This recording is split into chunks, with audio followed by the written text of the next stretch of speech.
حضور آپ رہنمائی فرمائیں کہ عائلی زندگی میں سسرال کا کیا کردار ہونا چاہیے، بہوؤں کے فرائض کس حد تک ہیں اور بہوؤں پر سسرال کی خدمت فرض ہے؟ ابھی پچھلے جمعے ہی میں نے کسی نے کہا تھا، تو میں نے کہا تھا لڑکا لڑکی کو جب وہ بیاہ دیتے ہیں اپنے، تو پھر ماں باپ کو دخل اندازی نہیں کرنی چاہیے، ان کو عقل کرنی چاہیے۔ اللہ تعالیٰ نے یہ تو کہا ہے کہ ماں باپ کی عزت کرو، خدمت کرو، ان کو اف نہ کہو، لیکن یہ نہیں کہا کہ ماں باپ بہوؤں پہ ظلم کرتے رہیں اور پھر بھی جو خامد ہے وہ بھی الٹا اپنی بیوی پہ ظلم کرتے، بجائے اس کے کہ ماں باپ کو سمجھانے کے۔ اس کا پھر طریقہ یہ ہے کہ جو رشتہ کرنا ہے تو دعا کر کے اللہ تعالیٰ سے رشتہ کرنا چاہیے۔ ماں باپ کو بھی کہو کہ آپ دعا کر لیں، لڑکا بھی دعا کر لے، لڑکی بھی دعا کر لے، اور کہتے ہیں کہ اگر رشتہ قائم ہو جاتا ہے تو پھر یہ نہیں ہے کہ کل کو مجھے دخل اندازیاں کر کے رشتہ توڑنے اور چھوڑنے پہ مجبور کریں۔ تو ایک تو پہلی چیز دعا ہے، اور اس کے لیے استخارہ بھی کرنا چاہیے، اللہ تعالیٰ سے خیر مانگنی چاہیے کہ جو رشتہ ہے وہ اچھا ہو اور خیر والا رشتہ ہو، ٹھیک ہے۔ صرف محبت اور عشق کا رشتہ نہیں ہونا چاہیے، بلکہ اللہ تعالیٰ کی رضا کو حاصل کرنے والا رشتہ بھی ہونا چاہیے، ٹھیک ہے۔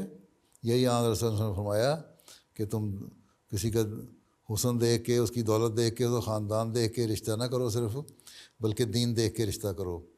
تو عورتوں اور مردوں کو، لڑکوں اور لڑکیوں کو یہ احساس اگر دلا دیں ماں باپ تربیت کے کر کے کہ دین کو دیکھ کے رشتہ کرنا ہے، تو ماں باپ کی اپنی بھی اصلاح ہو جائے گی،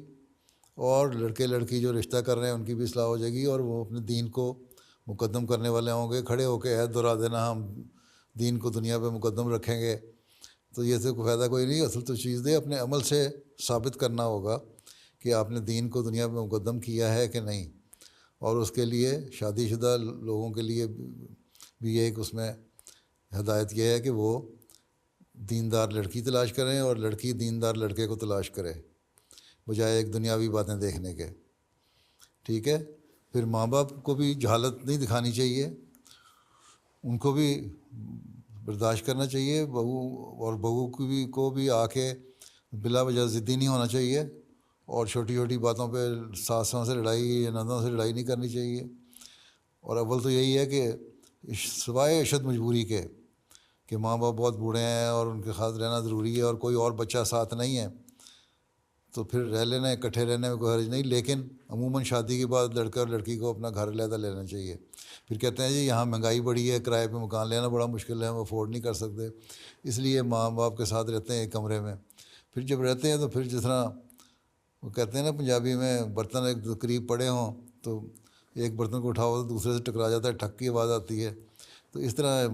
ساس اور بہو کی بھی ٹھک ٹھک کی آوازیں آتی رہتی ہیں،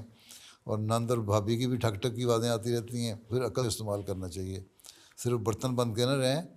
بلکہ اخلاق دکھائیں اور انسان بن کے بیہیو کرنا چاہیے ساروں کو۔ تو یہ تو تربیت کا اثر ہے، اس پہ تو عائلی مسائل اور ان کا حل میں نے جو مختلف تقریریں کی ہوئی ہیں اس پہ لجنہ نے کتاب کمپائل کر لی تھی، پھر اس کا انگلش ترجمہ بھی ہو چکا ہے، وہ اپنی لجنہ کو پڑھنے کو دیں، اپنی ساسوں کو پڑھنے دیں، اردو میں ہے، اول تو انگلش ساروں کو آتی ہے، نہیں آتی ہے ڈینش میں ترجمہ کریں۔ اب یہ ہر لجنہ پڑھے تو آپ کے مسائل حل ہو جائیں گے۔ میری تو اتنی موٹی کتاب دے چکا ہوں آپ کو، عائلی مسائل اور ان کا حل، اس پر عمل کریں نا پھر، ٹھیک ہے نا؟